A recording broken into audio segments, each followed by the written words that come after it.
and welcome back. In the previous video, we talked a little bit about HTML. We talked a little bit about web browsers. We talked a little bit about web applications in general, just what are they and how do they work and what pieces are at place here. But today we're actually going to be going through building a very basic and limited website on our own, just to introduce the HTML concepts and tags and some events within HTML, just to get a general idea of how websites are built and constructed. So what we're going to be using for this lecture are two tools. These are completely optional, but I highly recommend using them. The first of which is a good code editor. So in my case, I'm going to be using Microsoft's Visual Studio Code. You don't have to use this, but it is highly recommended. It is also free. But if you want to use something else, such as brackets or Notepad++, you just want to use Notepad, whatever works for you. The main benefit for using a tool like Visual Studio Code or any other text editor for coding is because they're going to have syntax highlighting, and they can help you improve your code and also add additional tags as needed. And you'll see how that works in a little bit. I'm also going to recommend that you use Google Chrome, the web browser. Google Chrome will be pretty essential to us as we're stepping through this course in terms of actually debugging a web application and poking around with the HTML elements and things like that. Again, it is not required, but it is recommended. So you can mirror the steps that I'm doing, but the same things will also work on Microsoft Edge even, or Firefox or Safari. The same functionality will be there. So within your text editor, we're going to start by creating our own HTML file. So however it works for you, you want to create a new file. Let's actually save this file specifically as index.html. And you'll see in my folder directory, I have a folder under my documents folder called web app. I recommend you set up the same folder structure called either web app or something similar, because it'll just be easier to organize your projects into one folder. We're going to be adding a few files from the internet in here and loading them up locally, so it'll make things a lot easier in terms of finding those files when you're building your website. So go ahead and click save. You'll notice a few things happen to our file once we click save. On the left-hand side, towards the top of our document, and also on our document tab, you'll see that there are braces around the icon, or the icon is braces. They're carets for HTML. So Visual Studio is telling us that this is an HTML document that we're going to be working on, and Visual Studio Code is actually smart enough to help us build this document. So first thing to do is we're going to add a couple of pieces here. I'll explain them in just a minute, but I do want to get started building our website. And I'll talk through these in just a second.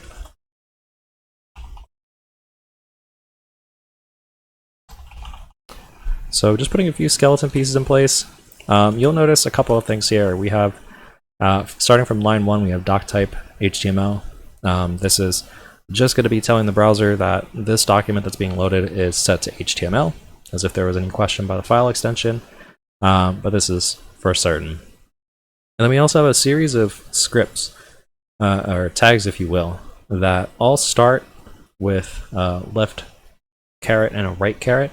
All HTML tags need to be enclosed within these carets, and also HTML content needs to be enclosed within opening and closing tags. So what does that mean? So you'll see, for example, we have our HTML opening tag, and then we have a closing tag at the bottom. So that means everything in the middle is going to be HTML. Does every single HTML element use closing tags? No. Some of them are self-closing, which can make things a little bit tricky when you're first getting started, but rule of thumb is that in general, most of these tags will need to be closed. You'll see reasons for that later, but it's a good way of just telling your browser, hey, here's where certain elements start, such as the body, and then here's where they end. Here's where our script starts, and here's where our script ends. This is especially important for JavaScript, because if you're putting JavaScript in the page itself, you want to make sure that the browser knows, here's the start of my JavaScript, here's the end of my JavaScript, so that it doesn't break the page. Alright, so let's throw in one more tag to make this page actually do something. So we're going to use an H1 set of tags. H is just for headers, and 1 means it's the biggest size. So we'll just type in, let's actually change this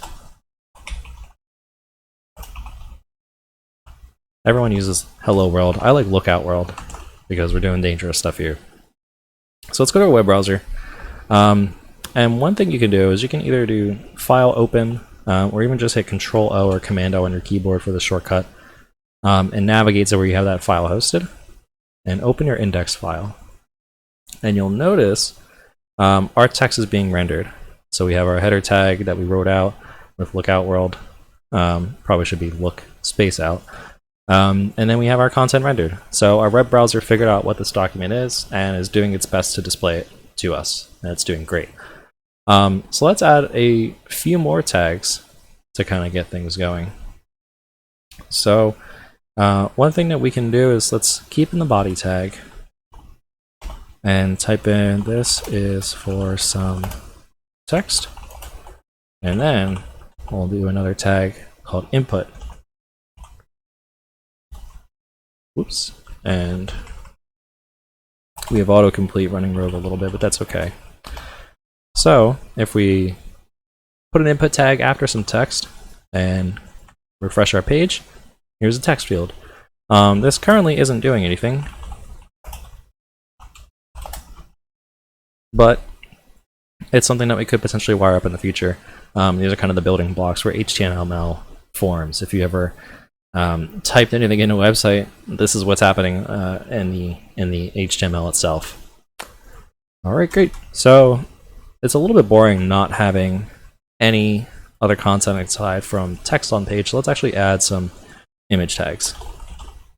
So we can do image, and we need to specify a source. So this is where the image is going to be hosted. And there are some cool things we can do with an image tag. So we're going to make two. So we'll just copy and paste those quickly. And we can go to Google. Oops, images.google. And let's grab a picture of some puppies. So this one, if you right click on an image, let's just say copy image address, and you can paste that right in the source. So you'll see our source argument, so to speak, has an entire URL in there. But what we can also do is, let's copy this one, save this image, and make sure you save any images that you have in your working folder. So in this case, my web app folder. Now we have a saved image. You'll see it pop up on the left in our directory. And we can do dog.jpg. Great. Save your changes. Go back to the page. Refresh. The images are pretty gigantic, but they are also pretty cute. This is the dog that we loaded from another website. And the dog towards the bottom, which is also fairly large. We'll zoom out a lot. That loaded locally. So you'll see we can use image tags to load content from another website or from our own server that's running this website. And this also begins to apply to things like scripts. So for example, we can create a new file. We'll call it script.js. And we'll just log to the console. And then we can have our script tags specify a source. And we'll give it script.js. And now what we want to do is we actually want to load our developer tools. Every browser has a set of developer tools, which we'll get into a little bit later. But for the time being, you can hit F12 or right click on a page and click inspect. And then you'll see console towards the top. Now when we load our page, we load our gigantic puppy images, but we also see this message, hello there. I know it's a little bit small to see, but hello there is actually being executed from our script.js file. You can also add script inline, and let's alert this time.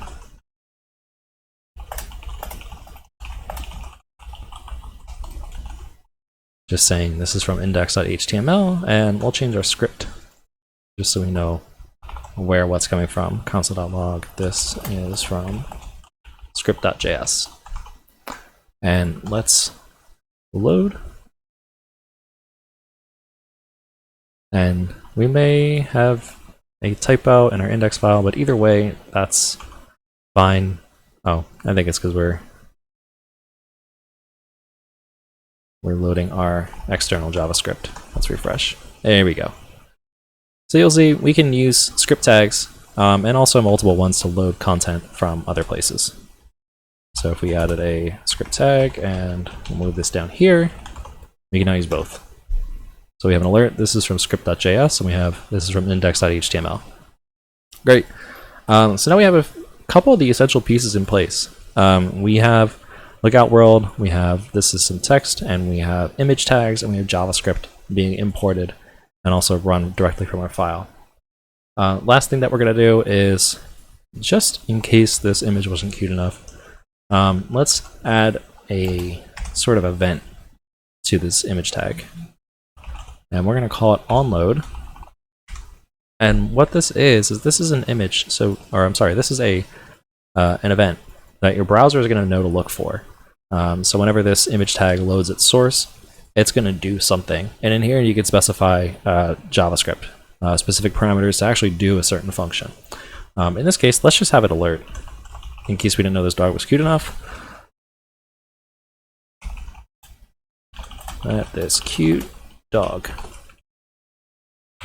And now, refresh the page. Hello, this is from index.html because our script is being executed first. We hit OK. Look at this cute dog. Our image loaded. So now we can look at this cute dog. And then we also have our console script being introduced too. All right, and that'll do it for this lecture. One last thought I want to leave you with is that at any point in time, you can go to W3 School's HTML tags, and you can look at the HTML reference for every single tag that exists, and there are tons of them doing things from loading addresses, loading images, creating tables, putting breaks in the line, getting the location of the browser, things like that. It's very extensive nowadays with HTML, and you can also use this same website to view events. So you'll see HTML events are their own section. If you're curious about what other events that there are within HTML. So for example, onload, this onload finished after the page is loading rather than the image. That's my mistake. But then you also have things like on errors. If there's an error that occurs, run a script. We have on drag for clicking and dragging elements across the page, and there's a whole bunch of them that you can get into. All right, so that does it for this lecture. In the next, we're going to get into JavaScript basics. How to write and interpret JavaScript, because it'll be pretty important later on once we start actually executing vulnerabilities, because we need to know how they work. All right, thanks for hanging in there. We'll see you in the next lecture.